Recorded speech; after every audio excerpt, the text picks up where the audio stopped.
The old man logged his dreams and predicted his death. Chapter 1.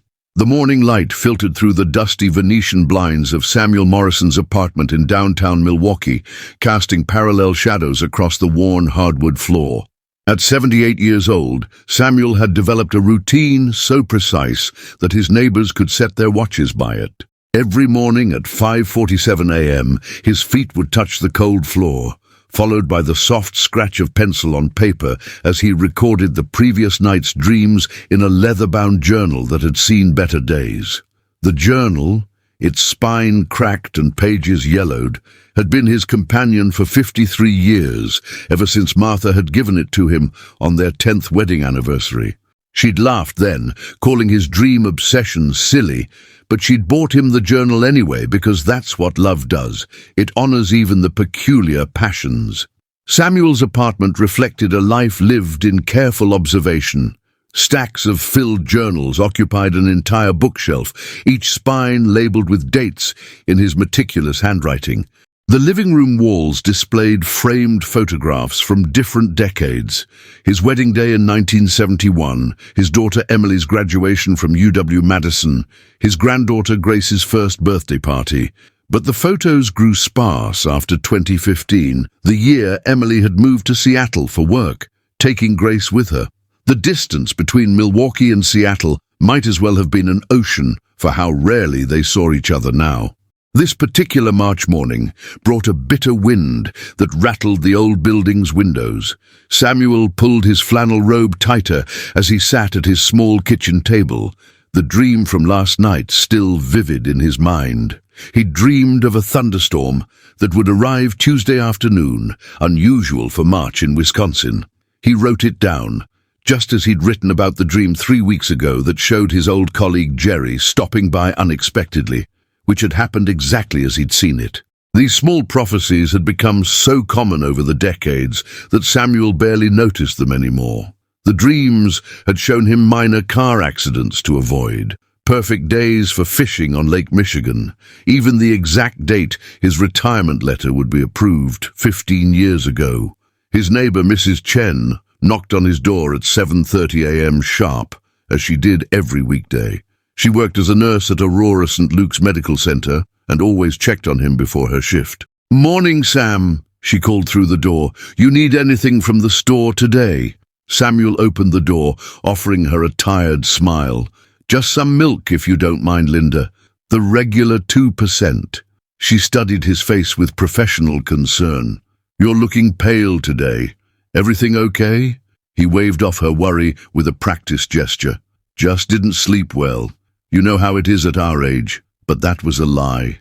He'd slept deeply, too deeply, and what he'd seen in that depth had shaken him to his core. After Mrs. Chen left, Samuel sat back down at his journal, his hand trembling slightly as he picked up the pencil again. The dream had been different from any other. Crystal clear, sequential, without the usual dream logic that makes elephants fly or turns childhood homes into shopping malls. He'd seen himself in this very apartment, wearing his blue cardigan, the one Emily had sent him last Christmas. The calendar on the wall showed April 15th, a Sunday. The clock read 3:47 p.m. He'd been sitting in his recliner, looking out at the Milwaukee River, when a peaceful feeling had washed over him. Then, simply, he'd stopped. No pain, no struggle, just a gentle cessation like a watch winding down. Chapter 2. Samuel didn't write the dream down immediately. For 3 days he carried it inside him like a stone in his chest, going through his routines while the knowledge pressed against his ribs. He made his morning coffee with the same precise 2 scoops of Folgers, watched Jeopardy at the same time each evening, called the pharmacy for his blood pressure medication refill. But everything felt different now, like looking at familiar objects through new glass. The dream's clarity haunted him. His other prophetic dreams had always been fragments, impressions, feelings that later matched reality. This one had been a complete scene, a movie with credits rolling. On the 4th day, a Thursday that brought unexpected sunshine to Milwaukee's grey streets, Samuel finally wrote it down. His handwriting, usually so controlled, wavered as he described every detail. April 15th, 3:47 p.m. The blue cardigan, the view of the river where a single kayaker would be paddling against the current, the sound of children playing in Kaddish Park below, the last page of a library book he'd be reading, The Grapes of Wrath, a novel he'd always meant to revisit but hadn't yet checked out.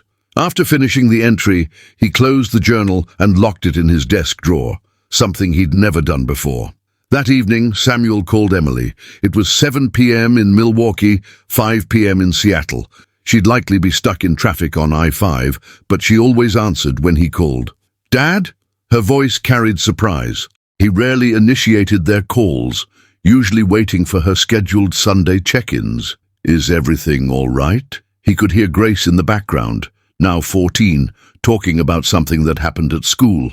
"Everything's fine, sweetheart. I was just thinking, when was the last time you and Grace visited?" A pause. He could practically hear her mental calendar flipping. "Christmas 2021, Dad. You know how expensive flights are, and with Grace's school schedule." He didn't let her finish the familiar excuse litany. "I'd like to see you both. Spring break is coming up, isn't it? I'll pay for the tickets." Emily's surprise was audible. Samuel had always been frugal, a child of parents who'd lived through the Depression, saving money like it might disappear tomorrow. "Dad, Are you sure you're okay? You sound different." He forced a laugh, hoped it sounded natural. Can't an old man miss his granddaughter? She must be so tall now. They talked for another 20 minutes. Emily gradually warming to the idea, especially when Samuel mentioned he'd also pay for a rental car and hotel rooms. "We could stay with you, Dad. Save the hotel money." But Samuel insisted. His apartment was too small, he said, and hotels were more comfortable for teenagers. The truth was, he wanted them to have space, to remember him as the grandfather who gave them comfort, not obligation. The next morning, Samuel walked to the Wells Fargo branch on Water Street.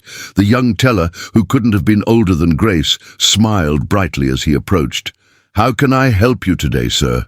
Samuel pulled out his withdrawal slip, already filled out. "I need to make a withdrawal from my savings account, $8,000. Her smile flickered with concern.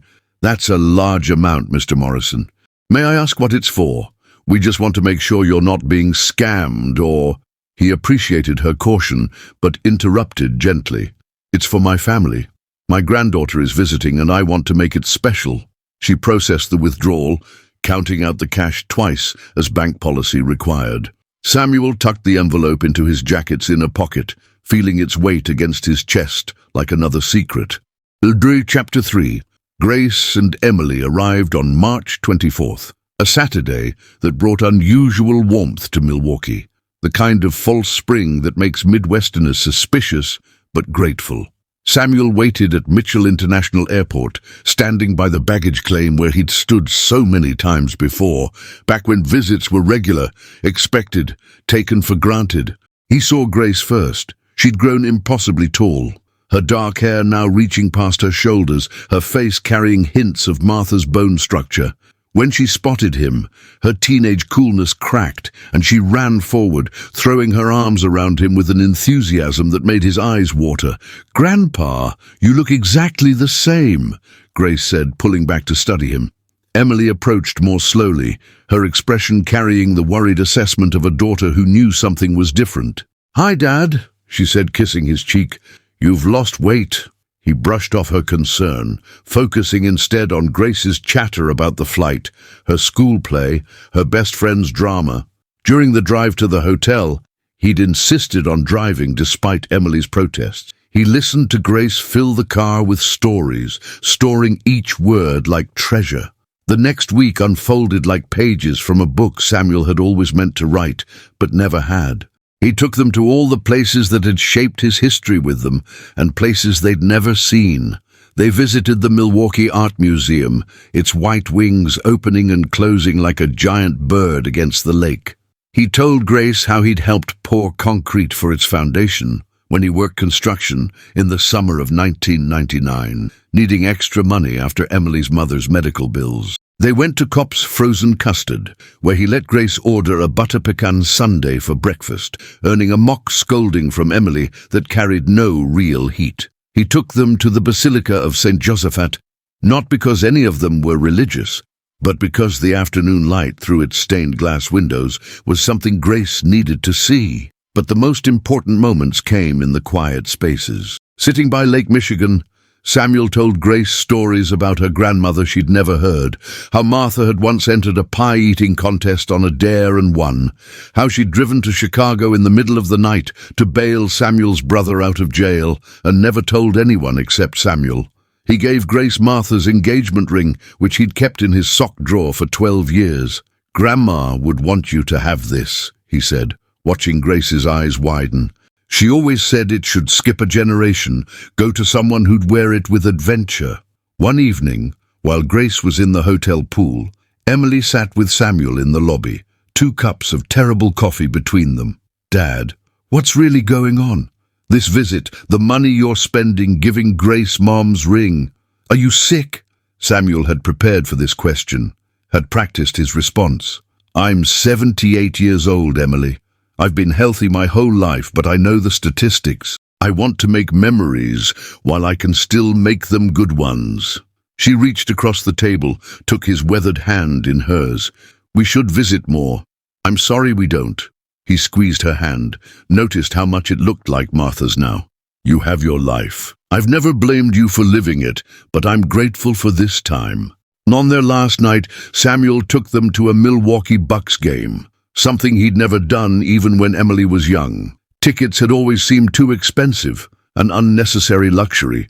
But now, sitting in good seats, watching Grace's face light up as Giannis Antetokounmpo dunked, he understood that his previous calculations had been all wrong. The cost wasn't in the money spent, but in the moments missed.